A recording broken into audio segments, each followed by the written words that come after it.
कर दी। नमस्कार साथियों, मैं आप लोगों को बताना चाह रही हूँ कि जो नया प्रगति पत्र आया है समग्र रिपोर्ट कार्ड, इसे हम कैसे भरेंगे। इसको लेकर कई शिक्षक साथियों में थोड़ी सी जानकारी का अभाव है, क्योंकि ये नया रिपोर्ट कार्ड है। तो मैं आप लोगों को ये बताना चाहती हूँ कि ये रिपोर्ट कार्ड हम लोग कैसे भरेंगे और इसको भरते समय हमको किन किन बातों का ध्यान में रखना है। तो आइए हम शुरू करते हैं। तो जैसे ये मेरे पास रिपोर्ट कार्ड है, ये रिपोर्ट कार्ड है कक्षा पहली का। तो इसमें आप देखेंगे हम लोग एक अंतिम मूल्यांकन पंजी भर रहे हैं। ये आपकी अंतिम मूल्यांकन पंजी भरी हुई है। इस पंजी के आधार पर हम लोगों को ये रिपोर्ट कार्ड भरना है। तो आइए हम लोग बारीकी से इसको समझते हैं। तो सबसे पहले हम इस रिपोर्ट कार्ड पर ध्यान देंगे।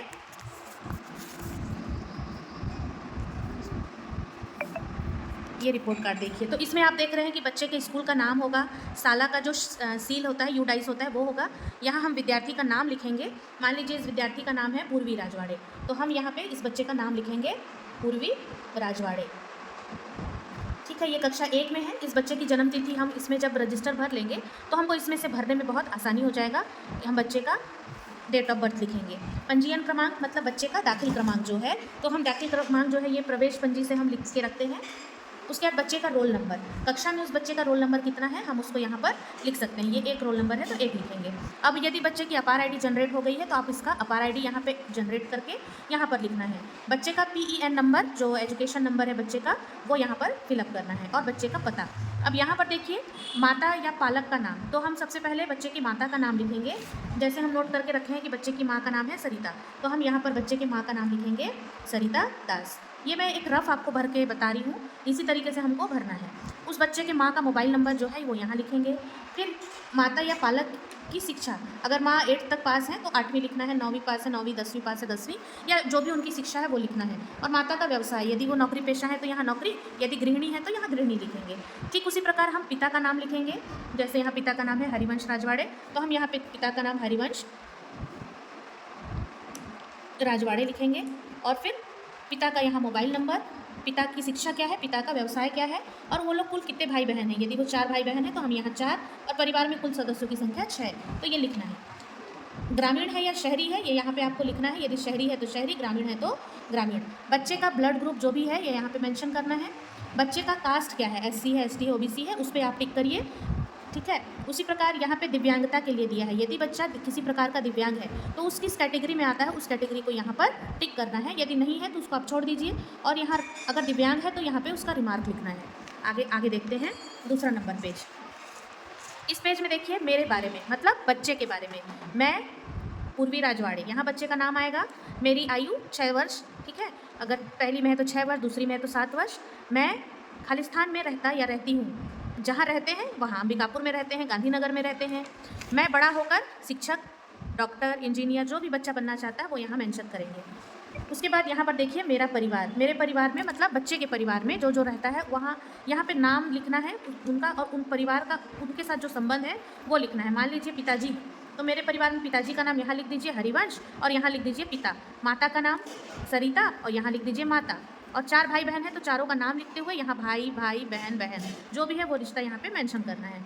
ठीक इसी प्रकार से यह मेरे मित्र हैं, मतलब बच्चे के मित्र, मेरे मित्रों का नाम, यहाँ बच्चा अपने मित्रों के नाम लिखेगा, और यहाँ पर वो दोस्त दोस्त दोस्त या मित्र मित्र ऐसा लिख सकते हैं। ठीक इसी प्रकार यहाँ पर है, यह स्कूल से घर जाने के रास्ते का नक्शा है। स्कूल में मेरी उपस्थिति यहाँ लिखना पड़ेगा, नाम, हस्ताक्षर बच्चे का।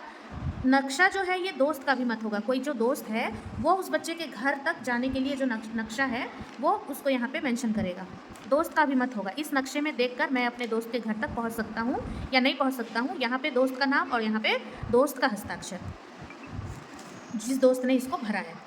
ठीक है, उसी प्रकार हम यहाँ पे बच्चों की उपस्थिति लिखेंगे, जून, जुलाई, अगस्त, सितंबर में उसकी कुल उपस्थिति, और यहाँ पे योग करेंगे उपस्थिति की प्रतिशत, दिनों की संख्या, ये सब मेंशन करना है। यहाँ बच्चे की ऊंचाई माहवार, सितंबर में कितना था, दिसंबर में कितना है, मार्च में कितना है, और उस बच्चे का वजन।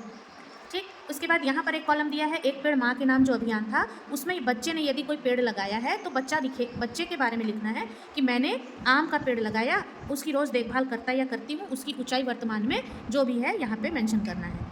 यदि नहीं लगाया है तो भी हम बच्चों को प्रेरित करेंगे कि वो एक पौधा लगाएं और उसके बारे में यहाँ पर हम उसको लिख सकें। अब आइए बहुत इंपॉर्टेंट जो कॉलम है, ये पेज नंबर तीसरा जो है इसको हम लोग देखते हैं। यहाँ देखेंगे अधिकतम 5 अंक दक्षताओं पर देना है। यहाँ पर 6 दक्षताएं दी गई हैं, शारीरिक विकास, सामाजिक भावनात्मक विकास, बौद्धिक विकास, भाषा, अंग्रेजी, यहाँ हिंदी और यहाँ गणित। इस पर हम लोगों को बहुत अच्छे से बातचीत करनी है। यहाँ आप देख रहे हैं पहला जो आयाम है वो है शारीरिक विकास। शारीरिक विकास में यहाँ पे 3 खंड दिए हैं। 1 अंक दिया जाएगा यदि सहयोग देने पर काम करता है। बच्चे को 3 अंक दिया जाएगा यदि स्वयं कोशिश करके कार्य पूरा कर लेता है। बच्चे को अधिकतम 5 अंक देना है यदि बच्चे का प्रदर्शन बेहतर है। और ये अंक हम कहाँ देंगे? यहाँ देंगे। और हमको ये आकलन 3 बार करना है, पहला आकलन, दूसरा आकलन, तीसरा आकलन। तो पहला आकलन यदि हम सितंबर में करते हैं तो हम यहाँ पे मेंशन करेंगे सितंबर। दूसरा आकलन यदि हम दिसंबर में करते हैं तो यहाँ मेंशन करना है दिसंबर। और यदि हम तीसरा आकलन मार्च में कर रहे हैं तो हम यहाँ पे मेंशन करेंगे मार्च। अब पहला आकलन में देखिए, जब बच्चा इस पहले आयाम में शारीरिक विकास के आयाम में लिखा है शरीर के विभिन्न अंगों की पहचान करता है और खेल में उनका उपयोग करता है।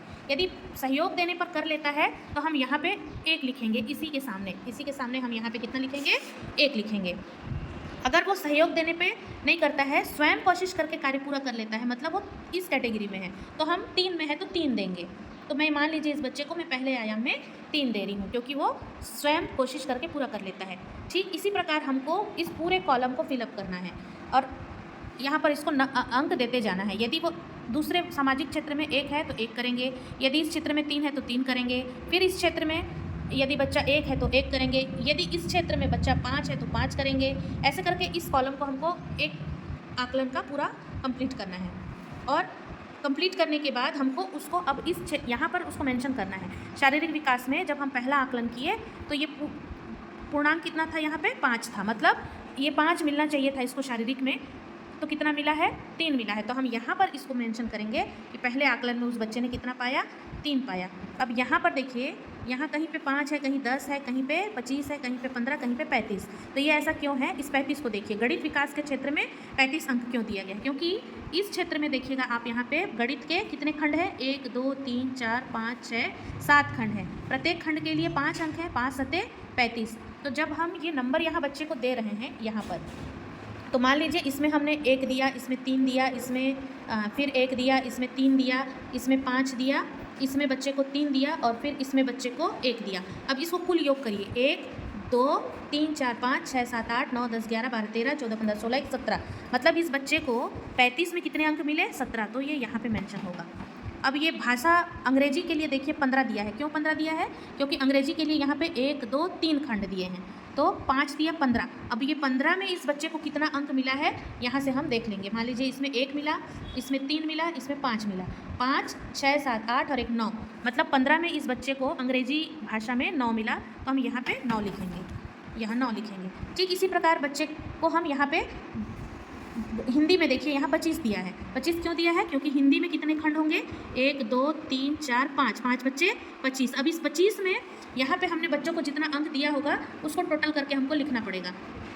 मान लीजिए A 3, यहाँ 5, फिर 3, फिर 5, तो 3 4 5 6 7 8 9 10 11 12 13 14 15 16 17 18 19, मतलब इस बच्चे को हिंदी में हमने 25 में 19 दिया।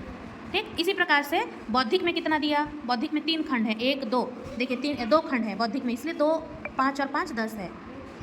यहाँ भी सामाजिक में 2 खंड है, देखिए सामाजिक में 1 खंड 2 खंड है, इसलिए यहाँ पे 10 अंक है। तो यहाँ पर हमको यहाँ से अंक देखकर टोटल करके यहाँ पे लिखना है। अब ये एक आकलन प्रथम बार जो सितंबर का है वो लिखना है, फिर यहाँ पे दिसंबर का लिखना है और यहाँ पे आकलन आपको मार्च का लिखना है। ये इस तरीके से करेंगे और फिर इसका हम लोग औसत प्राप्तांक निकालेंगे। औसत कैसे निकालेंगे? पूरा कंटिन्यू इसको आपको ऐड कर लेना है नंबर और उसको 3 से भाग देना है, क्योंकि 3 बार आपने आकलन किया है। इस तरीके से हम यहाँ पे औसत अंक निकाल के यहाँ टोटल हम करेंगे। अब देखिए ये मासिक आकलन जो हम करते हैं वो फिर तिमाही, छमाही और वार्षिक का अंक आपको यहाँ लिखना है। तो रजिस्टर में आप लोगों ने ऐसे वार्षिक मासिक आकलन किया होगा। 25 में इस बच्चे ने कितना पाया? 18। तो यहाँ पर हमको जुलाई में हिंदी में 18 है तो यहाँ 18 है ना। उसके बाद 16 है तो 16, यहाँ गणित में उसको 16 मिला है तो 16, जैसे ये 18 16 16, इसको हम यहाँ पे जुलाई का, अगस्त का, सितंबर का, अक्टूबर का यहाँ पे मेंशन करेंगे। फिर तिमाही में उस बच्चे ने, देखिए तिमाही में इस बच्चे ने 50 में कितना पाया? 19 पाया, फिर 37 पाया, 19 पाया। तो यहाँ पर हमको उसी को मेंशन करना है, 50 में 17 37 19। फिर छमाही का अंक यहाँ पे है 30 23 18, तो यहाँ पे हम लिखेंगे 30, 23, 18। फिर वार्षिक परीक्षा में इस बच्चे ने 28, 16, 18, तो यहाँ पे हम वार्षिक में लिखेंगे 28, 16, 18 और इसी तरह इसका योग निकाल देंगे। ये हो गया हमारा कंप्लीट। अब हम आते हैं इसके पीछे वाले पोर्शन में, स्वच्छता पे। ये है आपका विद्यार्थी आगे के स्तर तक ले जाने के लिए इस पर टिक लगाना है। स्वच्छता, सक्रियता, दोस्ती, टीम वर्क, सीखने में रुचि, अभिव्यक्ति या अन्य व्यवहार में ये बच्चा किस स्थिति में है, कहाँ पर है, कौन से अंक पर है, यहाँ हमको टिक करना है। यदि स्थिति 1 में है तो उसके लिए 0 अंक है, स्थिति 2 में है तो 5 अंक है, स्थिति 10 में है 3 में है तो उसके लिए 10 अंक है। तो इस तरीके से हमको इसका आकलन बच्चे का करना है। ठीक उसी प्रकार ये जो है ये पालकों से सुझाव लेते हुए हमको अभिमत दर्ज करना है।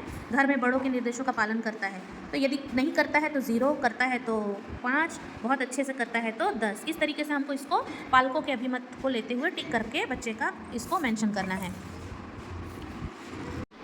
आइए इस खंड को एक बार थोड़ा और समझते हैं। यहाँ पर चूँकि पालकों का जो अभिमत है वो यहाँ पे आप देख रहे हैं कि यहाँ पे 1, 2, 3, 4, 5 खंड है, पर यहाँ पे जो 3 दक्षताएं हैं वो दी हुई हैं। बाकी 2 दक्षता जो है वो पालकों से पूछकर हमको मेंशन करना है। बच्चे का विशेष शौक क्या है और उस शौक में वो कौन सी स्थिति पे है वो यहाँ पे हमको डालना है। अगला है वो आदतें जिसमें आप सुधार लाना चाहते हैं, शिक्षक का ध्यान दिलाना चाहते हैं। मतलब पालक शिक्षकों का ध्यान दिलाना चाहता है बच्चे के कौन सी आदत को सुधारने में, उसको यहाँ पे लिखते हुए हमको 3 खंड में डिवाइड करना है। और ये जो क्राइटेरिया है ये हमको खुद को डिसाइड करना होगा कि आप बच्चे के पहले क्राइटेरिया में जो 0 अंक है वो कौन सा क्राइटेरिया है, दूसरा जो क्राइटेरिया है 5 अंक के लिए क्या होगा, तीसरा जो है वो क्या होगा। तो एक उदाहरण से मान लीजिए हम इसको समझते हैं कि बच्चे का जो रुचि है, विशेष शौक जो है वो पेंटिंग में है। तो हम पहला जो स्थिति होगा पेंटिंग में ये होगा कि बच्चे को चित्र बनाना पसंद है परंतु उसे रंगों का संयोजन करना नहीं आता, ये उसकी पहली स्थिति है। दूसरी स्थिति है बच्चा चित्र आकृति सही ढंग से बनाता है और रंगों का चयन भी कर लेता है, उसके 5 अंक के हैं। और फिर है स्थिति 3 कि बच्चा बहुत ही सुंदर चित्रों को बनाता है, किसी भी प्रकार के चित्रों को बिना देखे बना लेता है। तो ये स्थिति मान लीजिए 3 है जिसमें उसको 10 अंक मिल रहे हैं। तो उसको हमको यहाँ लिखना पड़ेगा कि पहला जब हम आकलन किए सितंबर में तो वो बच्चा मान लीजिए यहाँ पर था, तो यहाँ हमको लिखना पड़ेगा कि चित्र बनाना पसंद है परंतु आकृति सही ढंग से नहीं बनाता है। तो स्थिति 1 में था पहले आकलन में। दूसरे आकलन और यहाँ पे डेट भी मेंशन करना है पहले आकलन का। फिर हम जब दूसरी बार आकलन करेंगे तो मान लीजिए वो स्थिति 2 में आ गया, और तो यहाँ पे हमको वो लिखना पड़ेगा कि बच्चा चित्र और आकृति सही ढंग से बना लेता है, रंगों का संयोजन भी कर लेता है। ये आकलन 2 में वो इस स्थिति में आया। और आकलन जब हम 3 कर रहे हैं तो उसमें जो प्रोग्रेस हुआ तो उसको यहाँ पे लिखते हुए हम उसका डेट भी मेंशन करेंगे। यदि उसका प्रोग्रेस नहीं हुआ है, वो स्थिति 2 में ही है, तो हम इसी को 2 बार जोड़ेंगे, 5 और 5 10 और ये 0, और इसी को जोड़ते हुए हमको यहाँ पर अंक भी लिखना पड़ेगा। पालकों का अभिमत के बाद यहाँ पे 50 में उस बच्चे को हमने कितने अंक दिए। ठीक है, इसमें एक खंड ये है कि वे आदत जो आप उसमें सुधार लाना चाहते हैं, मतलब शिक्षक सुधार लाना, बच्चे के अंदर पालक जो है वो सुधार लाना चाहते हैं, तो वो आदत यहाँ मान लीजिए वो प्रतिदिन स्कूल आने के लिए प्रेरित नहीं होता है। दूसरा है स्कूल की आदत जो है आने की, रोज़ दिन नहीं आता है, तो उसको हम सुधारना चाहते हैं। तो यहाँ पर एक खंड में है कि बच्चा स्कूल आने के लिए प्रेरित नहीं है। दूसरा है कि दूसरों को देखकर प्रेरित हो रहा है, दूसरा खंड है। तीसरा खंड है कि स्वयं रुचि लेकर विद्यालय आता है, ये तीसरा खंड है। तो हम तीनों आकलन करेंगे और वो कौन से खंड में है उसको हम यहाँ पे मेंशन करके उसको ऐड करेंगे। मान लीजिए ये 2 बार आकलन किए, दोनों बार में वो इस स्थिति में है, तो हम 5 और 5 10 दे के वहाँ पे 10 लिखेंगे। यदि हम पहले आकलन में 0 है, दूसरे आकलन में 5 में आया, तीसरे आकलन में 10 में आया, तो 5 और 10 15 और 0 तो 15 ही रहेगा। तो हम उधर यहाँ पर जो अंक है यहाँ पर हम अंक देंगे। पहले आकलन में उसको हम दे दिए 0, दूसरे आकलन में अगर 15 आया तो 15, यहाँ भी 15 आया तो 15। इस तरीके से हम यहाँ पे उसका अंक को प्रदर्शित करते हुए टोटल करेंगे। अब आइए आगे देखते हैं। व्यक्तिगत विशेषता एवं पालकों के अभिमत के अनुसार विद्यार्थी की स्थिति। व्यक्तिगत विशेषता और पालकों के अभिमत के अनुसार जो हमने यहाँ पर टिक लगाया है, उसी टिक के अनुसार इस बच्चे को 50 में कितने अंक मिले हैं ये हमको लिखना होगा। यहाँ देखिए 1 2 3 4 5 खंड है। 1 2 3 4 5 खंड मतलब 50 अंक टोटल है। इस 50 में व्यक्तिगत में बच्चे ने कितना पाया, मान लीजिए आपने यहाँ टिक किया, यहाँ टिक किया, यहाँ टिक किया, यहाँ टिक किया और यहाँ टिक किया, ये टिक करना है। अब ये अंक कितना हो गया, 5 10 15, 15 और 10 25 और 10 35, मतलब इस बच्चे को व्यक्तिगत स्वच्छता के प्रथम आकलन में इस बच्चे को 35 अंक मिला है। तो हम यहाँ 35 प्रदर्शित करेंगे। और ये जो पहला आकलन आपने किया है ये कब किया है, सितंबर के किस महीने में किया है, उसको यहाँ पे हमको डेट लिखना है कि हमने सितंबर के कौन से डेट पे किया है पहला आकलन। फिर हम इसी तरीके से 3 बार आकलन करेंगे, द्वितीय आकलन और फिर तृतीय आकलन, और यहाँ पे टिक करेंगे। ये पहली बार का टिक है। फिर जब हम दूसरा आकलन कर रहे हैं तो हम उस समय जब कर रहे हैं तो बच्चा कौन से कैटेगरी में आ रहा है, यहाँ पे पुनः डेट मेंशन करते हुए हम यहाँ पर टिक करते जाएंगे और इसी को ऐड करके टोटल करके हमको यहाँ पर भरना है। ठीक उसी प्रकार पालकों के अभिमत को भी हम लोग 3 बार नोटिस करेंगे, 3 बार हम लोग को आकलन करना है और तीनों बार यहाँ पे डेट लिखते हुए 3 बार टिक लगाना है। और जिस जिस जगह पे टिक लगा रहे हैं उसके अंकों को जोड़ते हुए हम यहाँ पे अंकों को प्रदर्शित करेंगे और फिर उसका औसत प्राप्तांक निकालेंगे। चूँकि आपने 3 बार आकलन किया है तो जो टोटल आएगा उसको हम 3 से भाग देंगे तो हमारा औसत निकल आएगा। ठीक है, अब इसको टोटल करने के बाद प्राप्त ग्रेड दिया है, जितना अंक बच्चा पा रहा है उसके अकॉर्डिंग हमको यहाँ पे ग्रेड दिया हुआ है, उसको यहाँ पे लिखना पड़ेगा।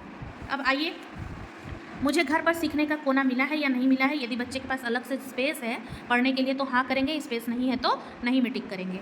इससे ये होगा कि पेरेंट्स और पालकों को और बच्चों को दोनों को ये समझ में आएगा कि हमें पढ़ने के लिए अलग से जगह होनी चाहिए, या पालक भी इस बात को समझेंगे। अब यहाँ पे देखिए प्रोग्रेस में हम ये देखेंगे रस्सी में चित्र बनाकर प्रदर्शित करना है कि बच्चा जो है वो कक्षा में सामने या बीच में है या पीछे है। कक्षा में इस बच्चे का प्रदर्शन कहाँ पर है, रस्सी में, ये बढ़ते क्रम में है, मतलब ये इधर बढ़ रहा है, एरो का निशान है। तो बच्चे को आप अगर सोचते हैं ये शुरुआती दौर में है तो यहाँ पर टिक करिए, लगता है बच्चा बीचों बीच में है तो यहाँ करिए, बच्चा बहुत अच्छा है तो यहाँ टिक करिए, थोड़ा कम है तो यहाँ टिक करिए, मतलब कुछ भी एक प्रदर्शित करके आपको टिक करना है। यदि आपको लग रहा है लड़की है और वो लड़की बीचों बीच में है तो आप यहाँ पे एक लड़की का सिंबल भी बना सकते हैं, ये यहाँ पर है। इस तरीके से आप कोई भी एक चिन्ह यहाँ प्रदर्शित कर सकते हैं। अब आगे देखते हैं। तो इस प्रकार से ये हमारा जो था ये आखिरी पन्ना था। इस प्रकार से हमारा ये जो है बहुआयामी समग्र रिपोर्ट कार्ड है, ये इस तरीके से हमको पूरी तरीके से भरना है। तो आशा करती हूँ आप लोगों को समझ में आया होगा और जब हम काम करने बैठेंगे तो हम बहुत और अच्छे तरीके से इन चीज़ों को समझ पाएंगे। तो आज के वीडियो में इतना ही, धन्यवाद।